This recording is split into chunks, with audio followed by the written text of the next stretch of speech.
name because I was excited. As far as I got. Hey, that's great. This is, the first couple weeks also is a great time for getting to know you type activities. So, Toda Rabah for sharing one more thing. This is Alicia. So first of all, I found the tools to write, which I couldn't last week. So it's an improvement. Good. I also wrote Shin Lamed Mem. So that might be part of the problem, perhaps, because I was writing the same shortage like Amy. So, but I was using green. So then I saw that my Shin Lamed Mem disappeared somewhere in the screen. So I wrote Ein, Sin, and my Hey also disappeared. So I was trying to do a Se. So you see it in the pink? I see it all. Because it's on my other screen. Okay. So like I said, I'll have to troubleshoot that a little bit. That's odd that happened. And Stephanie, why would you use two screens as opposed to one? I'm not clear about that. It's like having two blackboards. I don't know. So the reason why I wanted to use two screens, because this is something I do in my job a lot, is I can have the whiteboard up on one screen and you have something to work on. And on the other screen, I could have my next thing pulled up and ready to go. You could still do that just with one screen.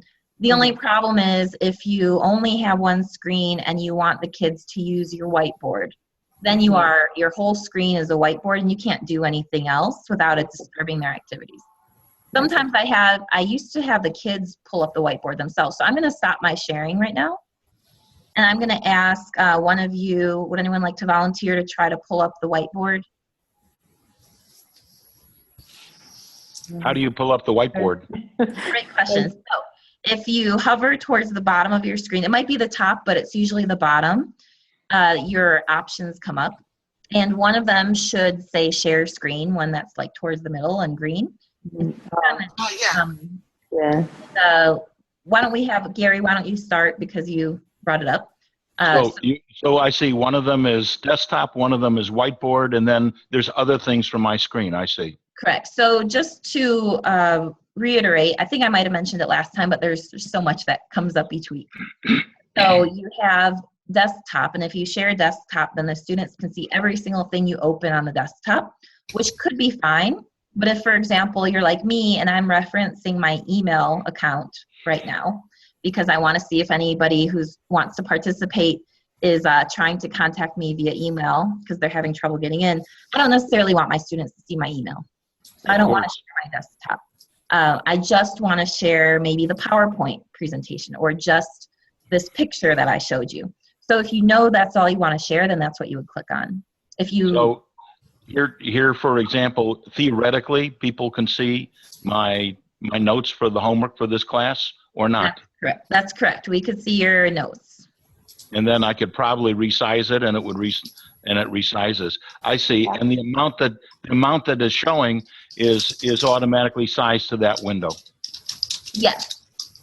Which is why, like, I've tried to do things like make my whiteboard really small so I could still see my email or something else, but it makes it really small for the kids too, and so that doesn't work too well. But anyhow, if you were to share, go back, stop sharing and share your whiteboard instead, now you could be sharing the whiteboard. And while you're sharing the whiteboard, I could be doing something else as the teacher. I could be getting my next activity ready. So that's one thing. The only problem with that is the kids don't always give their classmates annotating permission. So they kind of limit, not purposely, sometimes it just defaults on their computer to not sharing, annotation with them. And then they either don't know how to give that permission, or like some of my kids, they get so into what they're doing, they're just like, wait, just 1 minute. I just want to finish this one thing, and not realizing they're making the whole class wait. Becky, you're raising your hand. Yes, I have a quick question. You were talking about sharing just one thing at a time, and Gary was just sharing one thing, but I only see the options of the entire desktop or the whiteboard. Am I missing something? You may be. Why? You tried to share and you only saw the options of? Did you just click the share screen and you only saw 2 options? I saw the third was my iPhone. I didn't try to share because somebody else was going to. But did you choose, Gary, What I saw is I had 3 applications open on my screen when I started this Zoom, and those 3 applications, in addition to the 2 Zoom ones, showed up. So you only get choices if they're open. That's interesting. Right. Okay, now I didn't understand see what any it of the ones that were closed or my icons, but I saw the ones that were already open as windows. Understood. Thank you. And I'm sorry, I have a message that says you cannot start screen share while the other participant is sharing. Yes, so if you are the administrator, like myself, then I can determine whether or not I'm going to share and cut someone else's screen share off. But if you're just a student participant, you can't share your screen and make someone else's screen go away. So because somebody else is sharing right now, that's what we're doing. And if you wanted to share your screen as a student, you'd have to let the teacher know, and then the teacher could then stop the current sharing or ask Gary to stop sharing, and then that would let another student have that opportunity. And how did Gary stop sharing just now? On the upper part of the screen, there was a red button that said stop sharing. Perfect, thank you. Great. Okay, well, I don't see any, I was just scanning my email to see if anybody else was having trouble getting into class, but it doesn't look like anyone is. I sent an email with the correct link, so hopefully people will find that. So I'm going to bring up my agenda for today. One thing, just to let you know, we're having a little trouble with the learning management system. So the BJE has been working on it for a long time, and apparently it was supposed to be up and running several months ago, but it wasn't ready for this class start date, and it doesn't sound like it'll be ready immediately. And so rather than have you learn multiple systems, which really is not part of this course, I mean, learning management system is not something I recommend for children. If you do have an interest in it because you want to have courses for adults or for teens, you know, we could talk about that separately. But there's not really a good purpose for you having to learn 2 or 3 different systems. So, Stephanie, can you tell me what a learning management system is? I don't know the definition of that. I can guess, but I don't know. Absolutely. So if you had a chance to look at, I'm going to bring this up in a moment. If you had a chance to look at the TED Ed learning module that I made for you, that is not a learning management system, but it has some functionality that is similar to a learning management system. So I'll show that to you and I'll explain that right now. So Stephanie, is it like Blackboard, is that what you're talking about? The Yes. Blackboard kind of tools that a lot of the universities use? Yes, so learning management system is a place online where you could basically have a virtual class.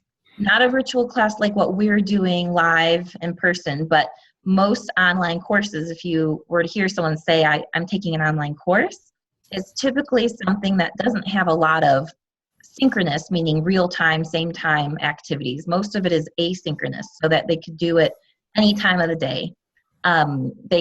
A lot of it is discussion boards so that they could have conversations about the topics at hand, but again, do it on their free time after work, you know, at night, in the morning, whatever is free for them.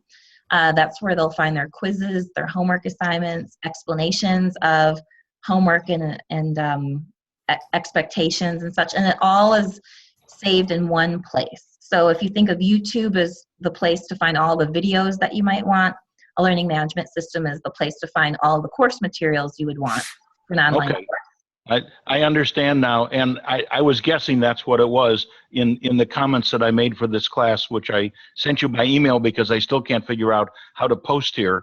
I'm pretty familiar with the eTeacher software developed in Israel, and that had both synchronous and asynchronous components. And you can see what classes are in sessions, whether you're registered for them, enter a class, you actually knock and the teacher lets you in. and you'll see people on the web and video, but everything is automatically recorded in every session, so you can actually see who posted what when, and you can even have people themselves go into little side sessions. So that's called an educational learning system then. Interesting. Yeah, so that's a really great system, it sounds like. Very robust. It has a lot of features. The ones that I've used are also very robust, although they're a little different, and they are geared towards academics like high school, college, primarily college level. Some of the popular ones here in the States are Blackboard, which is too expensive, so don't even worry about that one. But Moodle is the free one.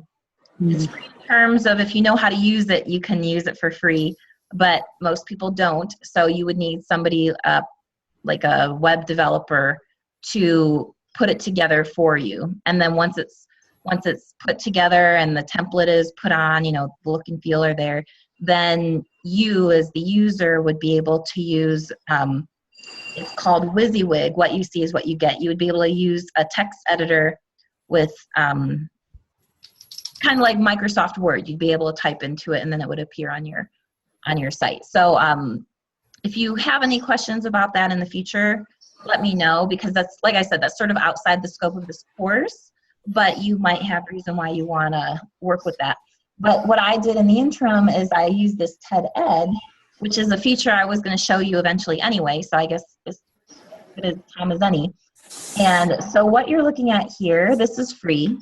You could create your own learning modules, your own lessons for your class. So here I wrote this introduction that tells you just all the homework pieces that you needed to do.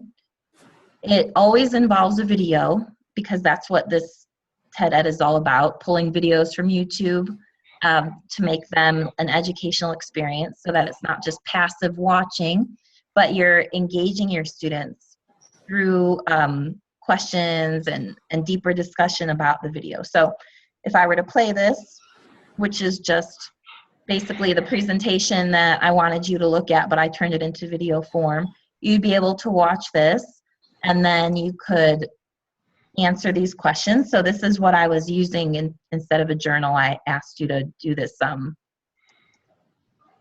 to answer this question here.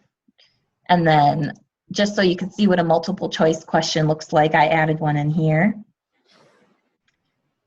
And then digging deeper is usually where you would put more information. So let's say that you were doing something about the high holidays and you wanted the kids to watch maybe a Godcast video about Rosh Hashanah.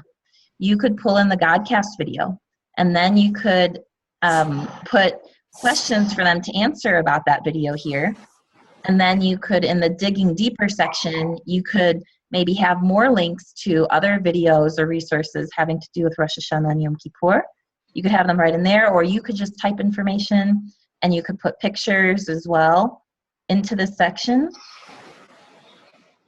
And then you could have discussion around it also. So as you can see, for those of you who had a chance to participate, we put in the game interview and the getting to know you photo share. Those are both discussions. And so here's the game interview just so you can see what it looks like. I put an example and then some of you already started sharing your own examples and responding to each other about them. So if you haven't done that yet, even if you're auditing, I highly suggest that you at least read through what other people are putting. The and finally section in TED Ed is where you would sum things up. And just so you know, if you decided you want to do a TED Ed activity for your kids, these sections are all optional. So you have to have a video because, like I said, this is about video is the centerpiece for this. But if you don't have multiple choice questions or short answer questions, you don't have to include this section at all. You don't have to have a digging deeper. Maybe all you want is discussion, and that's fine. The and finally is also an optional section. But here's where I put the agenda for today, and I also put in the pictures that you all submitted, although this is not up to date because I put in more pictures that some of you had sent me, but I'll have to go back and see why they didn't come through here. Anyway, but at least you get the idea. Any questions about TED Ed or how that could be helpful to you as teachers? Are you saying that the BJE is developing their own? Are they paying for the programmers to develop their own educational learning system, or are they contracting with a modification of one that already exists? Modification of one that already exists, and that's part of. I'm going to offer to have an awareness building workshop on websites and learning management systems for anyone who's interested, just because it's kind of like taking your car in to car repair if you know nothing about cars and how scary it is, and someone could sound like they know what they're talking about and they don't. And I've done web design and marketing for several years, and so I know what I'm looking for. And so if I feel like a responsibility to show people what's behind the curtain so you know what to look for in case you decide you want to do something like this, because I feel bad about how long it's taking for them, and it's not a great platform that they're using. But it's you don't know what you don't know. So, but I'll try to help Linda through that. Anyway, so this is kind of like my substitute. Next week, if the BJE one isn't ready, if it's not ready by Monday, then I'm just going to put together one in Moodle for all of you. And I'm going to send you the access info so that you could get going with that, because I don't want you to have to wait too long. Then this will get harder. But thank you for your patience so far. Any other questions about learning management systems or TED Ed? I mean, I found that it wasn't very intuitive, so it took me kind of a while to play around and make sure that I was like putting the information in it. Mm-hmm. And I think I ended up not putting the picture. I think I emailed that to you because I couldn't find a way to put my picture in like below Gary's picture, for example. Right. And don't feel bad about that. It is intuitive if you were to use it the normal way, but we were not using it the normal way. It's not meant for you to put pictures in a discussion. It's not meant for you to have really long answers to discussions. Some of you, that's the other thing I want to let you know. I could tell some of you are really excellent teachers and students already by the work that you've been producing. And I want to let you know that the more time you put into this, the more you're going to get out of it. However, it is possible to put a lot of time into this. And I just want you to know that the expectation for certification is only an hour to 2 hours a week. If you want to do more, that's great. But you could meet the minimum requirements in 1 to 2 hours a week.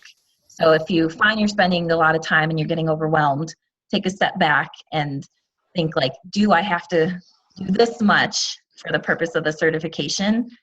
Probably not.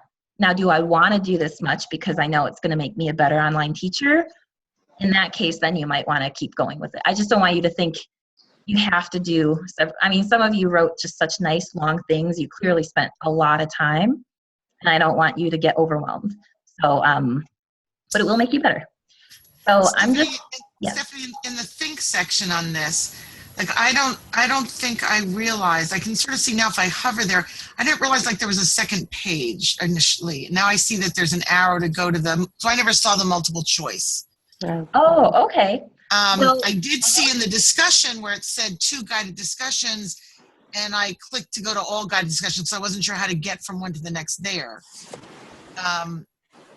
So those are some of the things that if you decided you wanted to use TED Ed with your students, I would recommend introducing it in class, doing one together in class, and then it could be homework. I wouldn't, in an ideal situation, I wouldn't have introduced this to you by assigning it to you as homework. Got it. Okay. Introduction.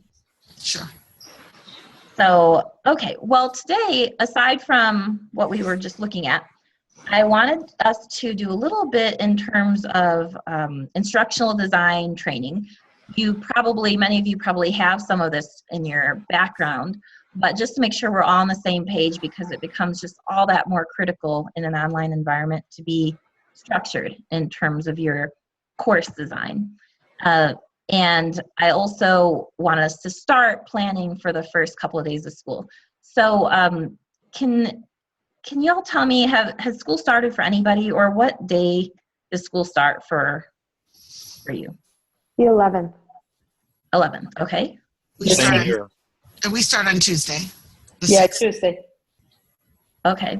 All right. So with that in mind, this planning for the first and second day of school, I mean, you may not be teaching online right now, but still we could start to think in terms of planning for this coming week of school. Anything that you would teach in an in-person class, I mean, could potentially be taught in that first week of school online. The only thing is that your very first session will tend to be something more about how to use the technology, and just getting comfortable with that, having parents involved so that they know what kind of troubleshooting is involved with this kind of learning environment. And it doesn't usually involve a lot of teaching. That's where I would do something like some getting to know you activities, let the kids practice drawing on the whiteboard, or some kind of activity where they're learning the tools, kind of like we did last week, and not to have the expectation that they'll start really studying the holidays or Judaic studies or Hebrew, not very intense. But what I'd like to do is prepare as if we were going to be teaching your first class. So the one that comes after that introductory session where you're just figuring out the technology. And in terms of that, looking at backwards design. So backwards design is a framework for instructional design, for just designing your courses. And I actually just closed my PowerPoint. I have to open that back up. Sorry for the delay.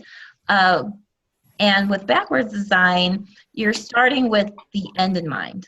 So what is it you want your students to take out of this class? And then knowing what you want them to take out of the class, what do they have to learn each week to get them towards that goal? And if that's the goal, how can you tell they've met the goal?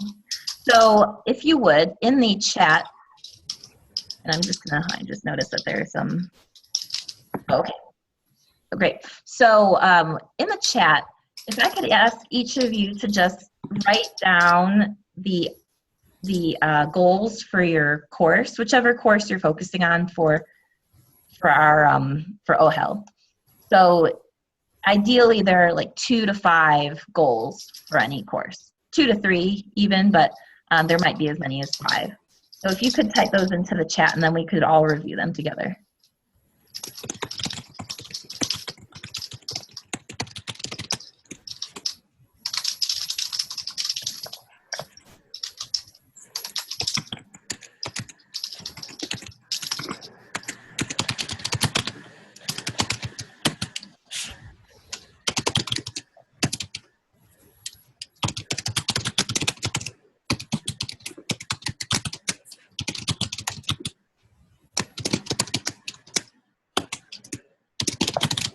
Is there a way to do a carriage return without send?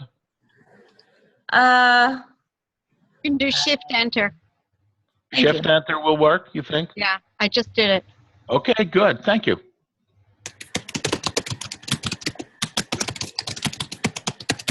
It doesn't work for me. Do we happen to know another way? Are you on the Mac? I am on a Mac, yeah. Okay, it may be shift and command enter. There's usually something with the command button that's involved when it doesn't work on a Mac. Okay, I'm gonna give it a try.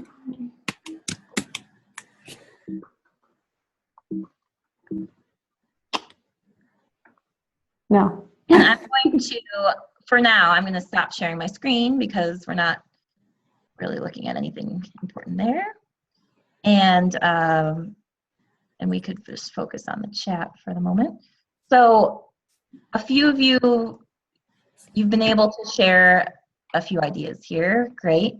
And some of them include making long-lasting friends. That was great to read. And that's actually one of my really important ones. I mean, personally, I feel that if we plant a seed now at this age, that they love being Jewish, they love being involved in the Jewish community and having friends that are Jewish.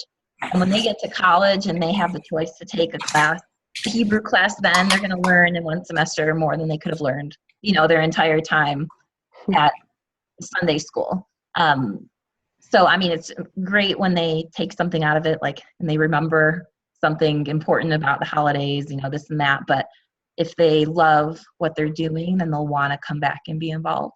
And then, of course, a lot of you have the more practical skills that you want them to have, or being aware of more text than just the Torah.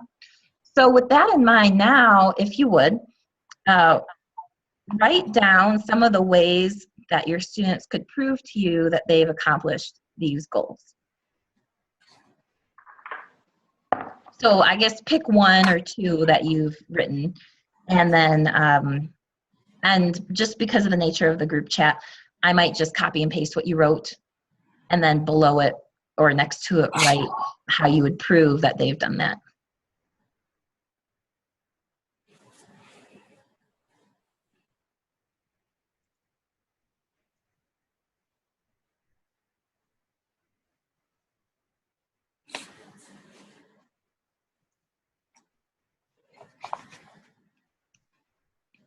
And I see, so Gary wrote about using Trope Trainer.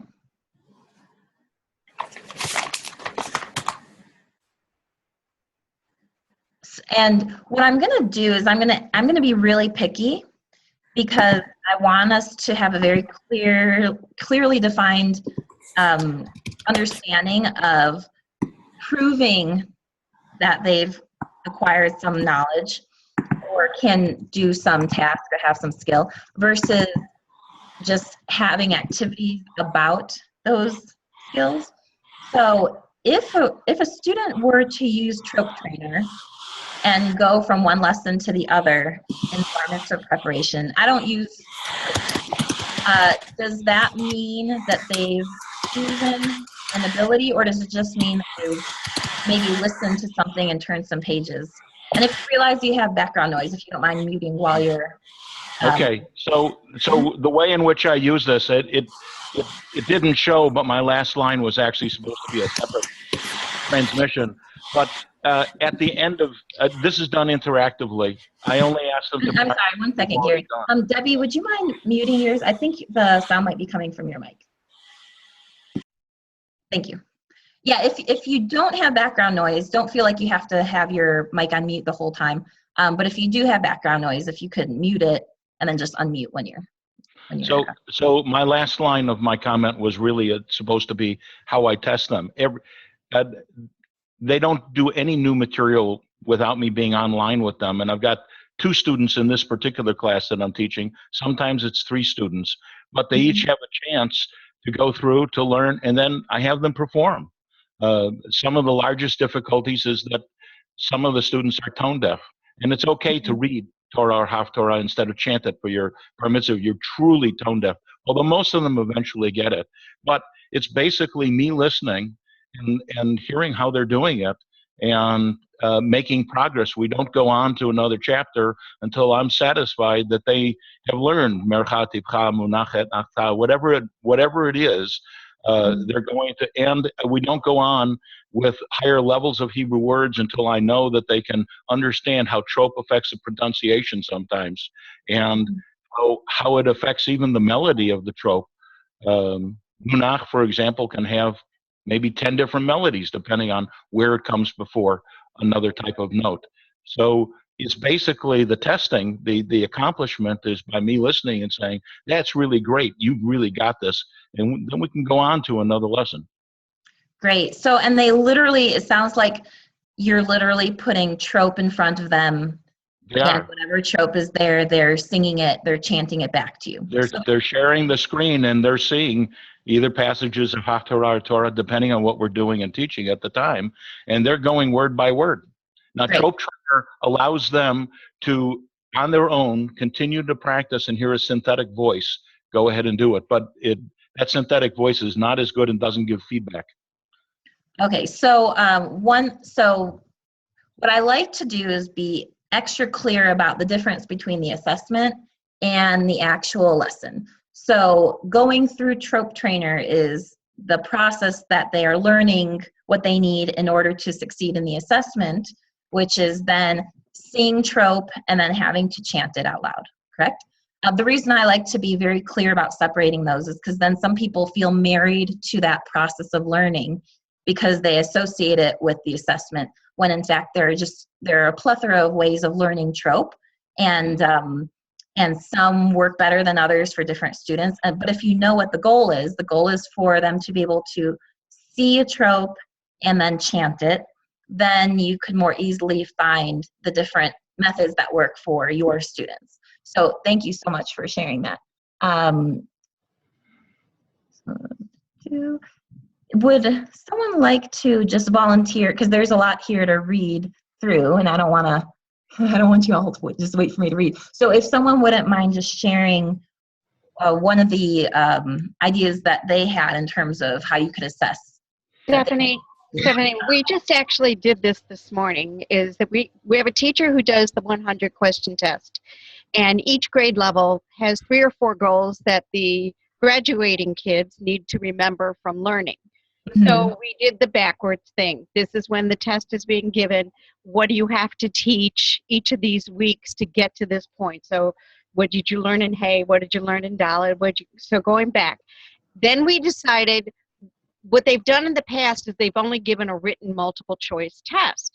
And you go, this is not good enough. We want them to sing the prayer. We want them to lead the prayer. We want them to answer questions. We want them to take a map of Israel and find the places that we tell them to find. But then what more can you give us?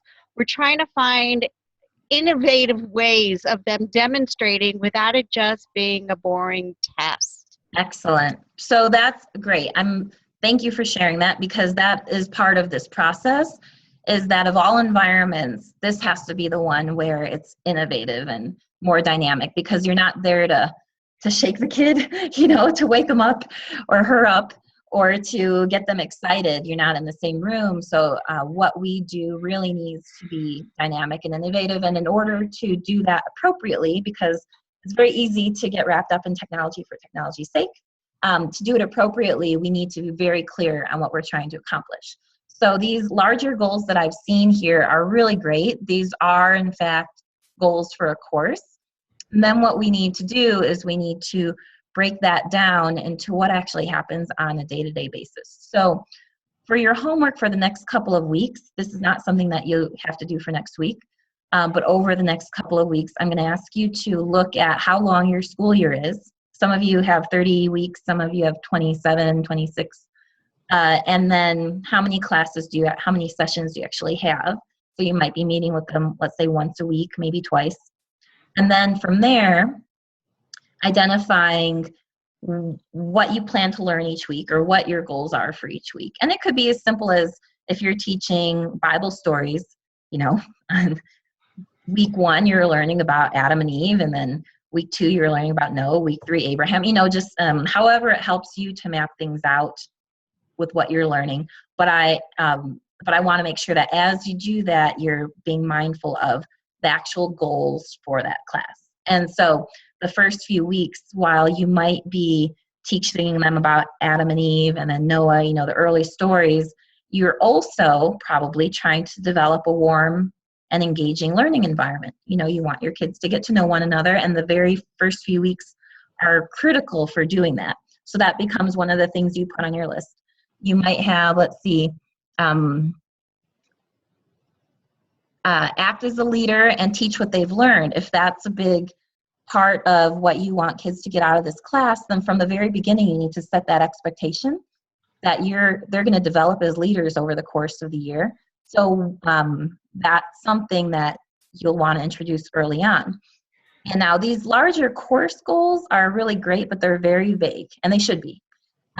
What I'm going to ask you to do is to start thinking about how you could define those more specifically.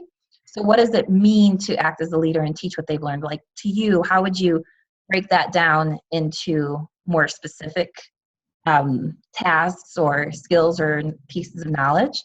And then when does it make sense to introduce those to your students? So we're not going to spend a lot of time on that right now, and we'll spend more time next week if we were able to start this course in August the way I was hoping we could, then the progression would be really nice. We'd be able to work on these first few weeks more in-depthly before the beginning of school. But given that some of you are starting school this week, I just want you to be aware that we want to think in terms of the course as a whole. But then we're going to work on these first couple of days and then get back to how they all relate, all your classes relate one to the next. So, but given that the first couple of weeks are the time to get your kids acclimated to one another, to the tools, now I just want you to think of what you have, and since you all teach, you've done this in the classroom, so just think of your classroom experience. What you want them to get out of those first couple of weeks in terms of their learning experience. Keeping in mind that a lot of this time is going to be dedicated also to technical stuff and other things. So don't have your expectations too high of how much you're going to accomplish. But now I'd like you to just make notes of what you hope to do with your students those first day or two in terms of their learning experience.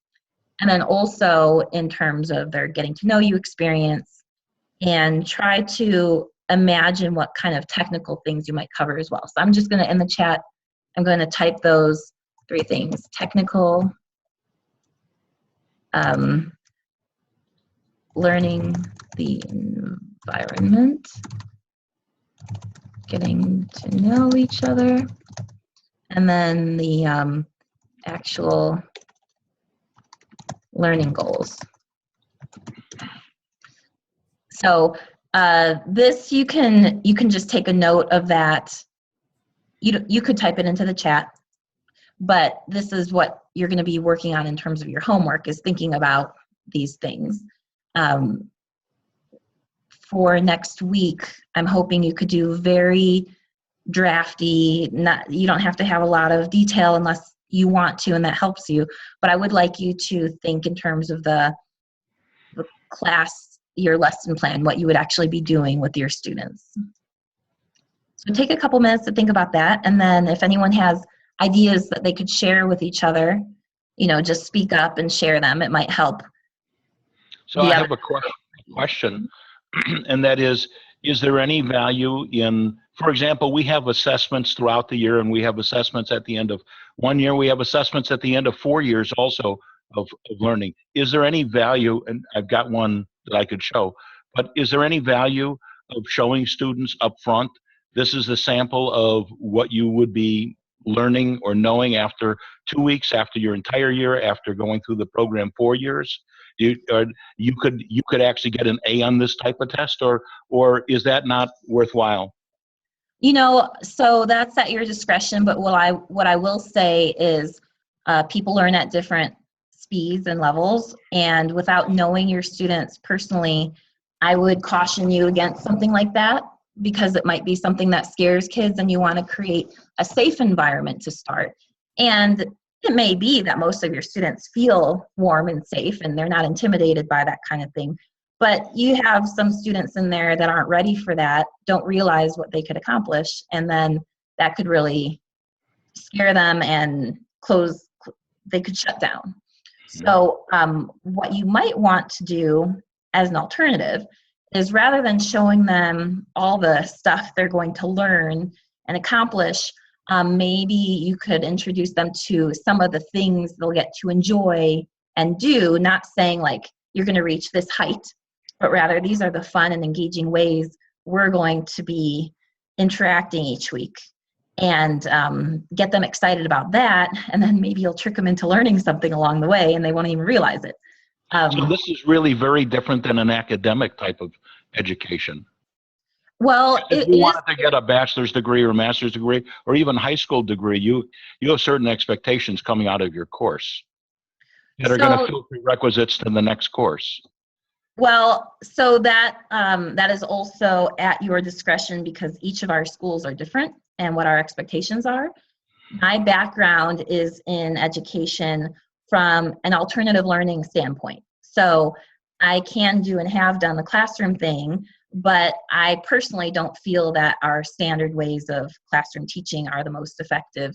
And what has happened for me is that being in a school that takes place after school, when all the kids are already tired and they've already done all the academic stuff and they don't want to do any more of that, what are the ways you could get them engaged and motivated to learn when they don't have the threat of getting an F, on a transcript. I don't know how many of us actually, does anyone have letter grades in their schools?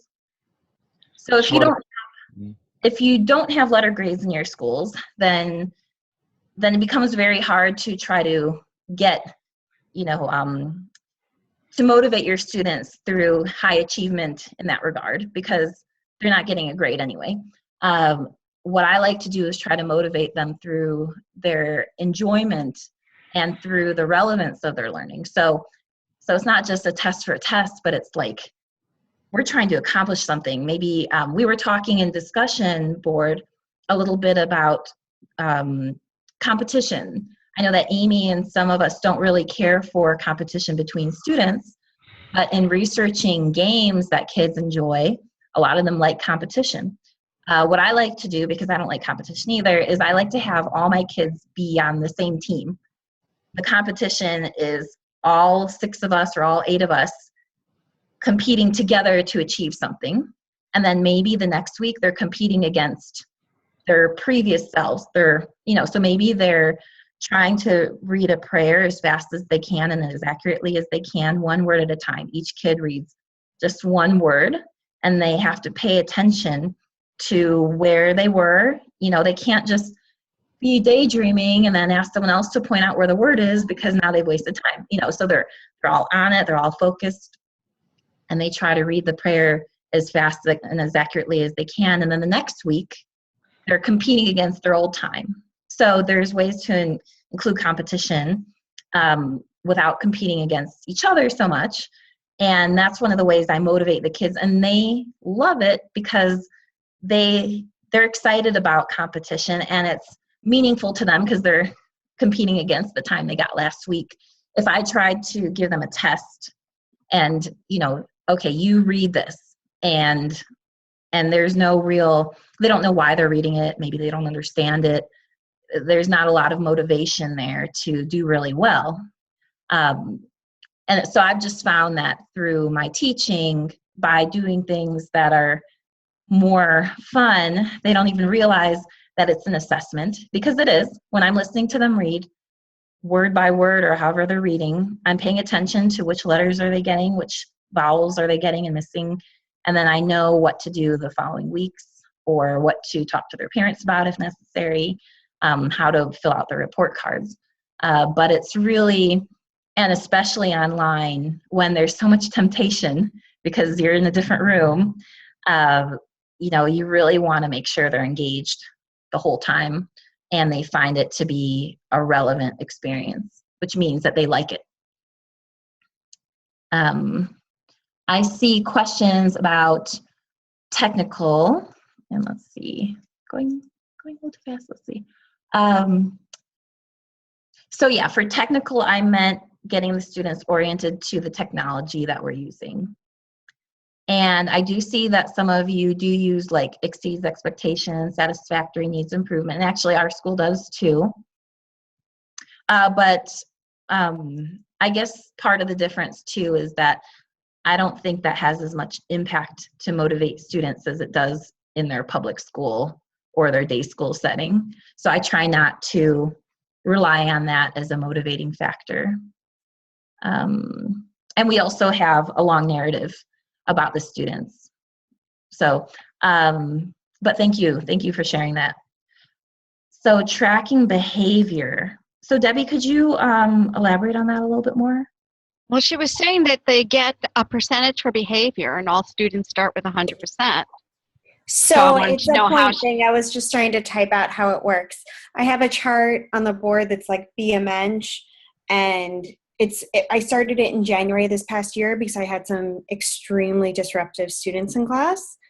And the students who really, really, really wanted to learn couldn't learn because the disruptive students were constantly interrupting. So I felt like I was teaching 5th grade. I felt like I had to treat them like 2nd graders. And in January we started it, but it worked phenomenally. As I said, new semester, everyone has 100 points. if you do something awesome, you get a plus, and I'd write their name on the board with a plus, or they'd get a warning and then a minus. At the end of the day, I added the pluses and minuses to the behavior chart that was on the wall in the room. And at the end of the semester, that there was a note to parents explaining what it meant, and that number went on their report card. So it was just for your class. It's not like the whole school is doing it. So it was for my class, but it went on their official report card. Okay. And we'll continue. So one thing, my hope for you as you learn to teach online and then it becomes more and more comfortable, like any teaching, the first year is like, oh my God, you don't know what's going on. The second year, you're trying to make changes based off of what went wrong the first year.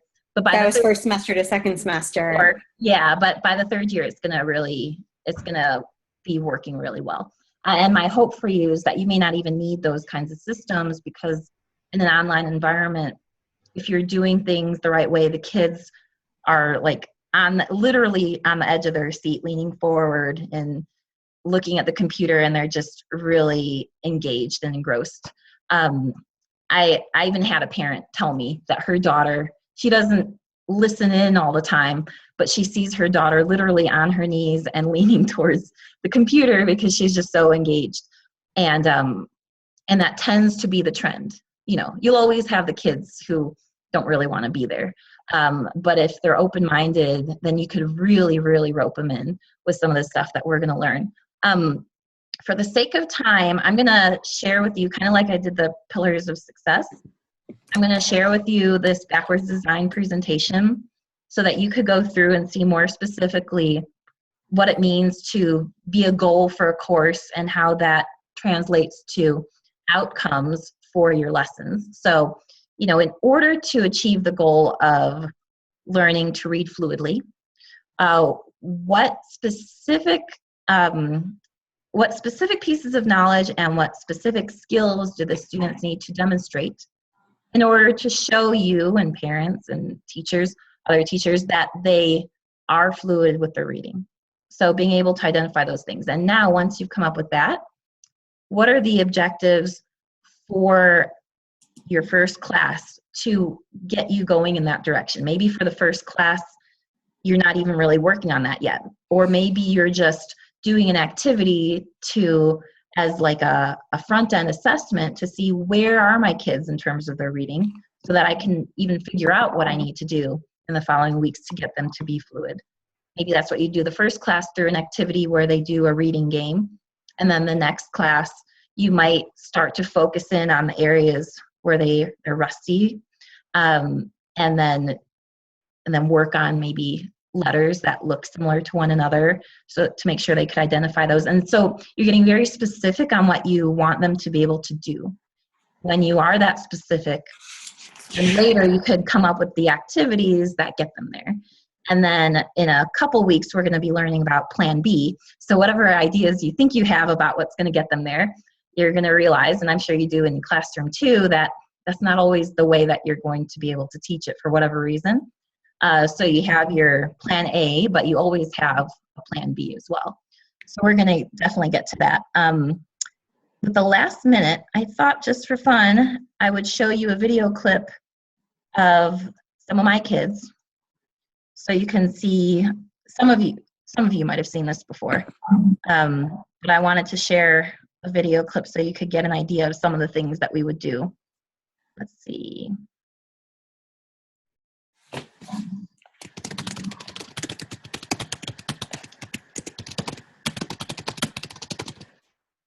Oh, yeah. I'll share this, and then what I'm going to do is make sure that I'm really clear on what the homework is, because I don't know which learning system I'm going to be able to put it into, and then I don't want it to be confusing later. So, okay, I'm going to share my screen.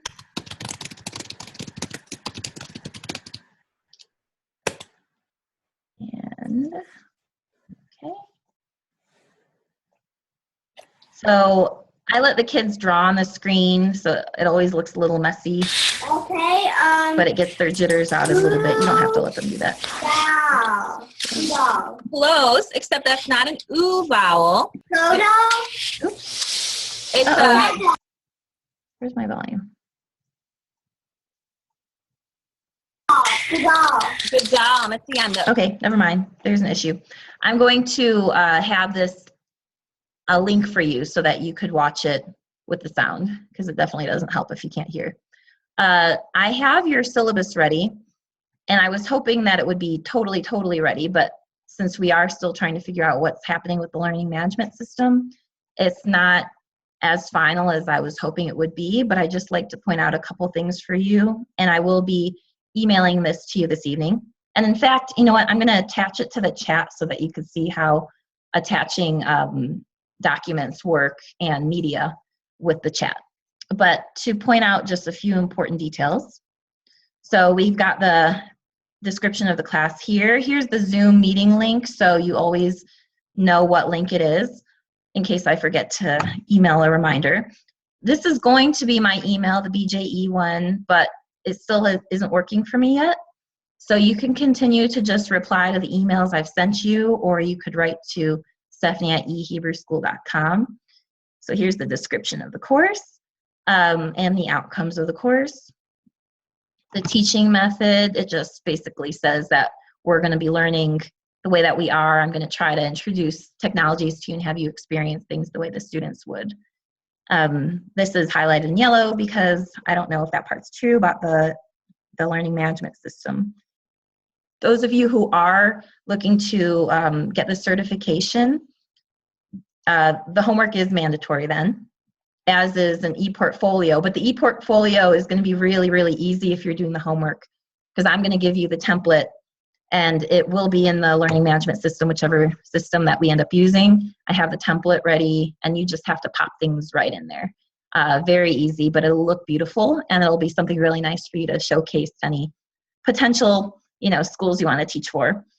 The instructor communications, this just basically tells you that I check email regularly, but I may not respond the same day, just in case. My schedule gets kind of hectic. So just, keep that in mind.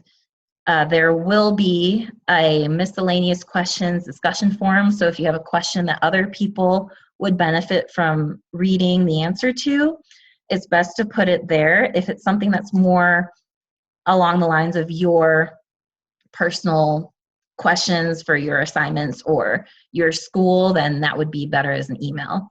And then the reflections, in this case, it was part of that, those questions in the learning module, but you will have an actual journal area, and that I'll read. And people who've already submitted their reflections have been really great. I'm really enjoying reading them, and I'm so excited to work with all of you. This is a really good group. Becky, did you have a question that you wanted to ask now? I would love to. I'm not sure exactly how to phrase it, so I'm going to try my best off the cuff. But one thing I was really curious about is I feel like a way that I really help the kids get motivated and set the tone for the class and have them feel, really comfortable to be in like a really positive and warm learning environment is the way that I'm interacting with them. And I'm like a big gesticulator, and I get all up in their grill, and it's just like a very warm, very comfy, loud, weirdos kind of environment. And so I'm really curious how you feel and how you're able to express yourself and kind of like show your warmth and care for everybody so that they kind of also feel comfortable. So like one of my big goals is for them to feel excited about Judaism and to make their friends and to feel open to answer questions, because it's really scary when they're young. Well, so I don't know if it's obvious to everyone else, but you come across that way even in video. If you are that person, well, you're welcome. But it's important to know that if you're warm and you gesticulate, it does come across in video. Maybe not as easily as it is in person. So if you're not a very visually expressive person, then you will want to be conscientious of that. I find myself too, there's one video that's really cute of the kids, and I was like, wow, I don't sound that excited at all about what they're saying, but I know in my head I was super excited, so I have to be conscientious of that. But trust me, you'll do just fine, because you already come across that way.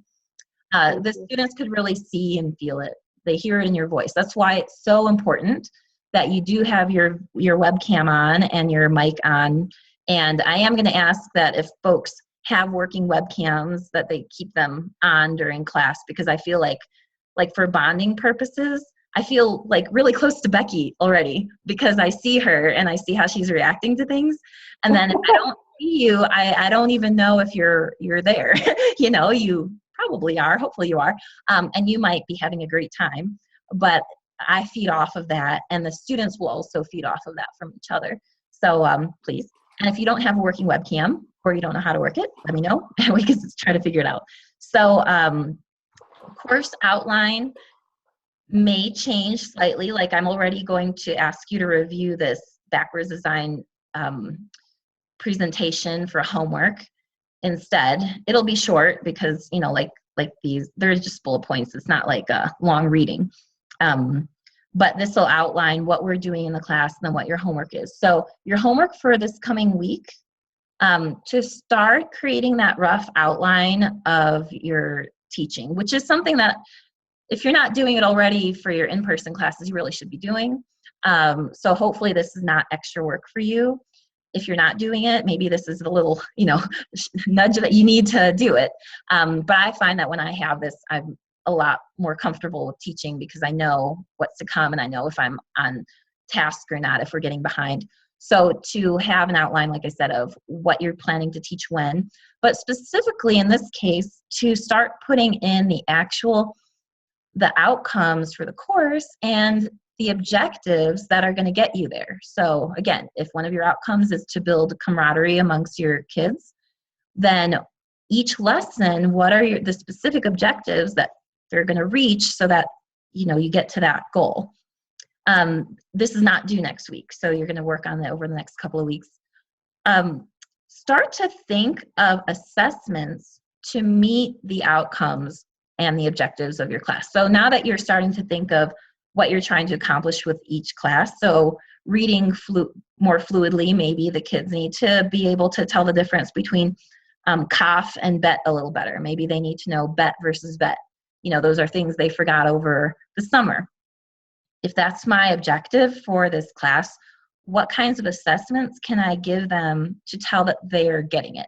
And I want you to think outside of the test, the multiple choice or, you know, recitation type of thing. That's fine if that's what gets you started with your thinking, but really think out of the box. So one example, like I was saying before, was having the kids do that reading race where they each read one word at a time. And then we see how long that takes. That's the kind of activity where I can assess if they know some of these letters and such. But it doesn't feel like a test. And it might be that instead of using a prayer, because maybe it's bet versus vet and your prayers don't have a lot of bets and vets, maybe it's using a page in the textbook that does have just bets and vets. That's fine. But really try to think outside of a regular test. Think games, activities, art, if they're drawing something with these bets and vets. And to submit a draft lesson plan for the first and, if you want a certificate, second days of class. It could be very short. You don't have to go in depth at this point in our class. You know, just having a few sentences or a few bullets just saying we're going to start with this, then we're going to do that, then we're going to do that. That is perfectly fine. Let's see. If you want to explain further what your rationale is, I mean, that only helps you and everybody else, but that's not required. And so that gives you a sense. Read through this over the next week, and if you have any questions, by all means, send them to me. If you are not trying to get a certificate, then the last required day is September 29th. But I really encourage you to keep coming because there's still just so much to learn. But you will at least had everything that's like the nuts and bolts of how to get this done by the 29th. And then the 10th week is the portfolio presentations, which will be kind of cool. Any questions? No? Sorry, I kept you late again. Oh my gosh, I'm usually so good about getting things done on time. And I might have to make this class just a little longer for next year. Okay, well, if no one has any questions, then toda rabah, and I will see you next week. A quick question. Did you say you were going to attach the syllabus through the chat? Yes, thank you for reminding me. Thank you. Okay, I will do that right now. So last week I couldn't do it because I didn't. Oh no. Okay, see, this is it going to be emailed as well? What was that? Is it going to be emailed as well? Yes, I will email it to you. Okay. I thought I changed the settings, but I must have done that for my Beth Emmett account and not for this one. So sorry, but the more buttons. Thank you. Attachment. So okay. Well, thanks for Email coming. is really good for me also. Okay, great. I Well, just I will sent you. email it to you. Bye. Thank you. And by Monday, I should have an answer about what LMS we're using and get something together for you. Thanks, Okay. Stephanie. By next week, maybe I'll have a webcam. Okay, great. Yeah, hopefully. And Okay. and you could get like a super cheap one at Best Buy. When I first took this, I didn't realize this monitor didn't have a camera on it. But Oh, I'll get it. okay. Awesome. Thank you. Thank you. Letrout. Hi, Stephanie, a quick question. Is it, how is it possible, please, to access the archived classes? So we are going to have those posted on YouTube, and I'll send you the links. I was hoping to post it myself, but I don't have an account that can post videos that are longer than an hour. And of course, I keep going over by like a few minutes. So I have to wait for the BJE to be able to do that. But I'm going to email this to Sean as soon as it's done processing. And hopefully he'll be able to put it up. I don't think he works on Friday. So hopefully on Monday, he'll be able to. Awesome. Well, Tuesday. Oh, right. Tuesday. Okay. Fantastic. So I'll be able to catch up. Thank you. Thanks. Bye. Bye.